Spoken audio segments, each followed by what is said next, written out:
Meanwhile, the White House says there are credible reports that Russia is listing abducted Ukrainian children on adoption websites. Ukraine says more than 20,000 children have been taken since the start of the war.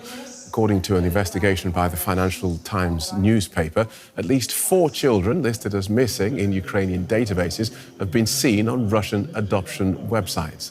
US authorities are calling the news despicable. The children are believed to have been taken during the initial months of Russia's full-scale invasion. Their names and ages have reportedly been changed. Last year, the International Criminal Court issued an arrest warrant for Vladimir Putin in connection with the mass abduction of Ukrainian children. Speaking at a peace summit in Singapore this month, Ukrainian President Vladimir Zelensky called on the international community not to forget about abducted Ukrainian children. Together, we are also bringing back Ukrainian children who were deported to Russia from the occupied territories of our country. And we know for sure about 20,000 Ukrainian children who were kidnapped by Putin, kidnapped and taken to Russia, and we know their names.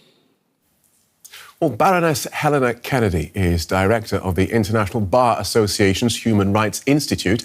She also co-chairs the task force Bring Kids Back Ukraine. Welcome to DW, Baroness Kennedy. Does this story about Russia listing Ukrainian children for adoption, does this sound likely and credible to you? All too credible, unfortunately. Since I started this work, which where I co-chair the task force with Andrei Yermak, who is the chef de cabinet of the president of Ukraine, and since that time, I've of course been and met with the children who've returned. I've also done a lot of work with the UN, with investigators. I've been to The Hague. I know what the warrants from the ICC were seeking to address. And I'm afraid we're talking about many thousands of children. And the evidence that there have been children being put up for adoption was coming through very early on. And one of the problems is that small children often can't give information about who their mother is, what the address was that they lived at, what their own date of birth is. They often, when they're little, they can't do that. And for many of these children, they were taken in the very early, from Mariupol and from different places where there was serious bombardment, but in other places taken from children's institutional homes, care homes, where maybe a mother was ill and fathers were sent to the front, or fathers were in working situations, or families had separated. And sometimes, because of difficulties in caring for the children, they were in the care of the state. And so many of those institutions were basically entered by Russian troops, and the children, basically abducted and taken in vehicles to Russia. Right. And just on that point, Russia would say that it evacuated children from these orphanages in embattled regions like Luhansk and Donetsk. But you don't see that notion of rescue as credible? No. We're talking about many thousands of children. And if that had been true, then the lists of children that have been sent to the Russians would have meant that those children where their family members, their grandparents, their aunts and uncles, or their very parents want them back, the evacuation back to those parents would have happened much more speedily than has happened.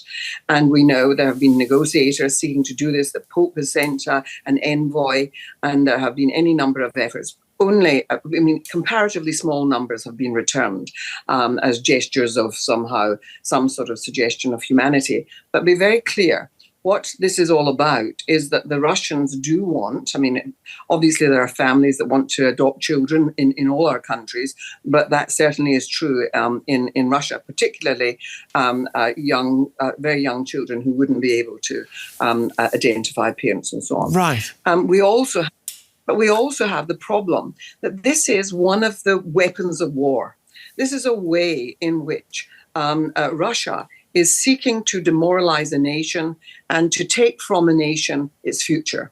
If you take the children, it's why the International Criminal Court put these warrants in. The question I'm often asked is, why these warrants are ahead of everything else and so early?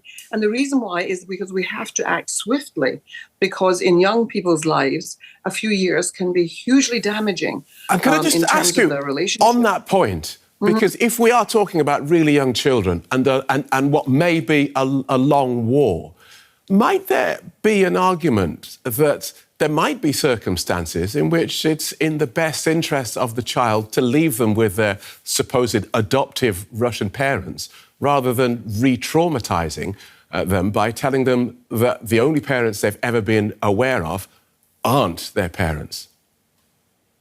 These issues involve really serious ethical and moral issues.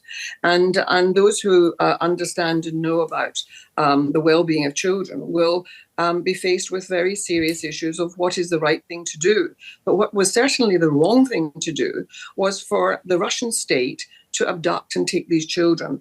And they want to use this eventually, I suspect, as a bargaining counter, where they will say, we want this from you, Ukraine, and if you want your children back, then that's what has to be handed across the table. This is about bargaining, and for the smallest children, of course, there can be no bargain because they will have been adopted into families, and that is a really seriously wicked thing to do. And we know, because of our experience, for example, in Latin America and in Argentina, that the taking of children so that their grandparents and their aunts and uncles and their own parents and their siblings are deprived of them is a cruel and terrible thing to many more people beyond even the children themselves. Now, they were not all tiny children. Many of them were children who were adolescents, and many of them were children who were 9 and 10. And so the children who have returned and given the stories of being indoctrinated, telling them that they are not a Ukrainian, that they're really Russian, telling them that, teaching them to abhor their own country. Those to deal with the identity of a child in that way is so damaging to the well-being of a child. And so the world should be up in arms about this, because you can't wait to the end of a war when it's children that are involved. Thank you so much for talking us through that, Baroness Helena Kennedy from Bring Kids Back Ukraine.